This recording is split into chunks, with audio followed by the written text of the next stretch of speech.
Hi, my name is Koku with blackfilm.com, and I am here with music icon and legend Gloria Gaynor. We're here to discuss your documentary, Gloria Gaynor, I Will Survive, which will be in theaters for one night only, guys, on Galentine's Day, February 13th. Miss Gaynor, thank you so much for joining me. Thank you. It's a pleasure. It's such a pleasure and such a joy and an honor. Why was it so important to release this documentary for that one night? Well, I think because I really want to share the hope and encouragement that I have had the benefit of through my career, because of the Lord just leading me and guiding me through my life, and my reliance on Him has truly paid off.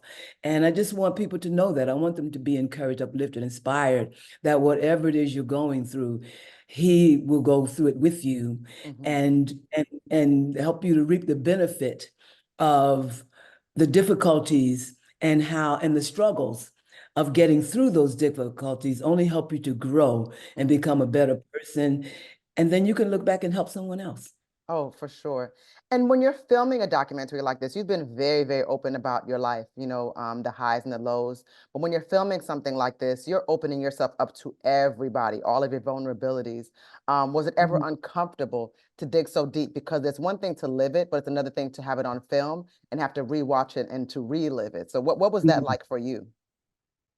Well, it was okay for me because I think that when you are reliving something that you've triumphed over, that makes it a lot easier than if you're still in it or if you're still nursing wounds from it, and I am not.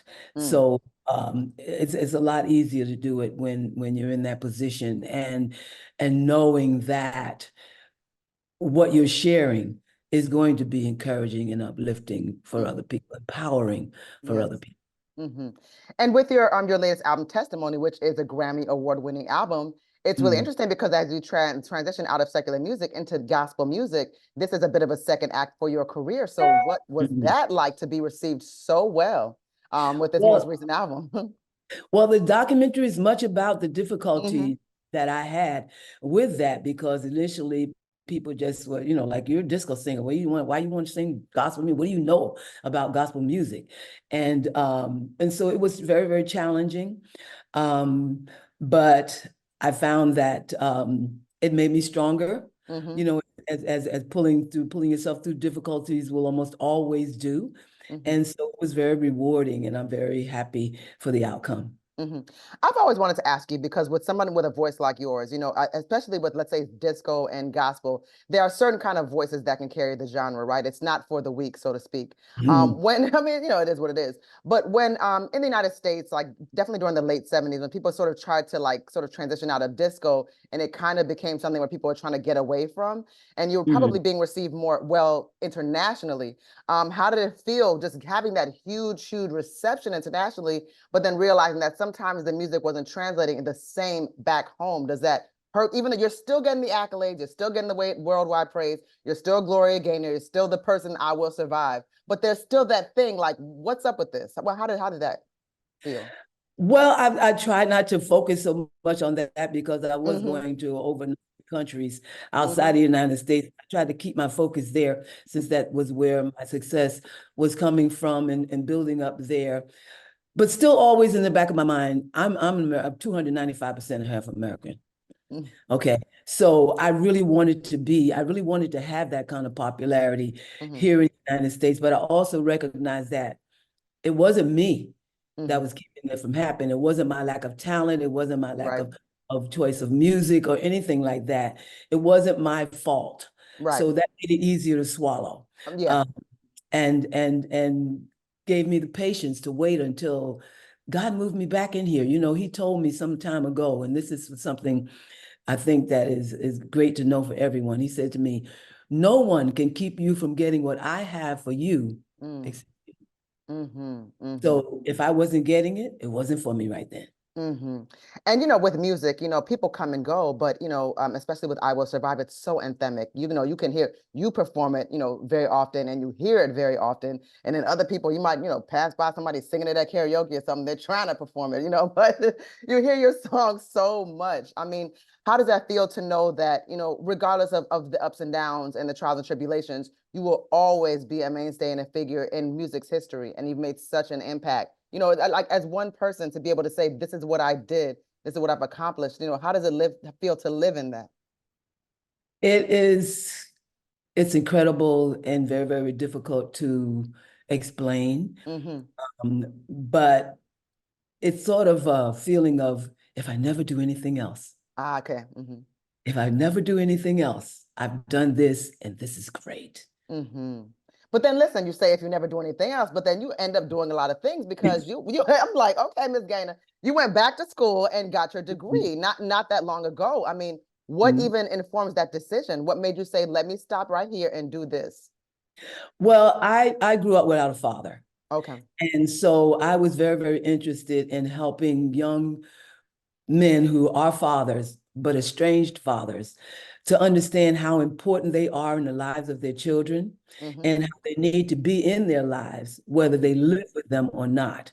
So my intention was to start an organization, a foundation that would help these young get that message to these young men, and not only get the message to them, but help them to overcome the obstacles that were keeping them from being in the lives of their children. Mm-hmm.